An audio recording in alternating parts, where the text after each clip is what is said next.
Paano ba nare-retire ang isang ang isang uniform? O di ba? Isa sa mga ganun, nagbigay karangalan ka sa team.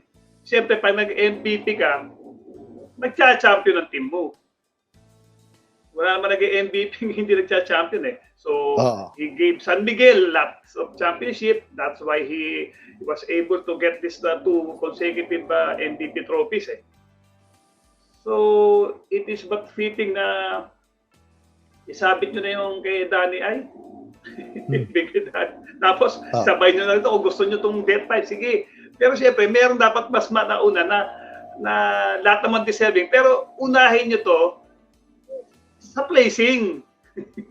Bago nyo isabit yung iba, which is deserving naman sa tingin ninyo, yung mga dapat na nauna na dapat, isabit nyo rin. Kung ganun lang yung gusto nyong mangyari na bigyan parangal din yung death type. Kasi may mga iba dyan na talagang nagbigay impact din. Yung San Miguel na nagcha-champion din yan nung panahon yan. Although kami pare nung bago si Danny ay, tinalo namin yan and nanalo kami sa All Filipino. Okay, championship. Shell kami.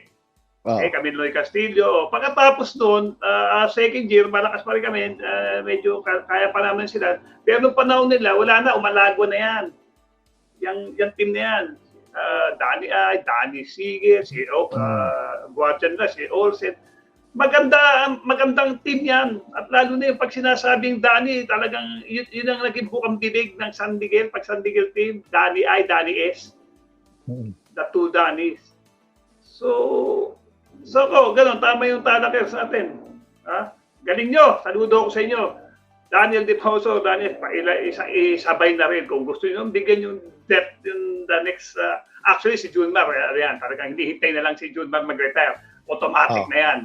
Pero yung tatlo, Cabagnot, Lassiter, Bezos, kung gusto nyo, no problem. Dahil yung dalawa. Ayun. Di ba? Yun lang yung masasabi ko.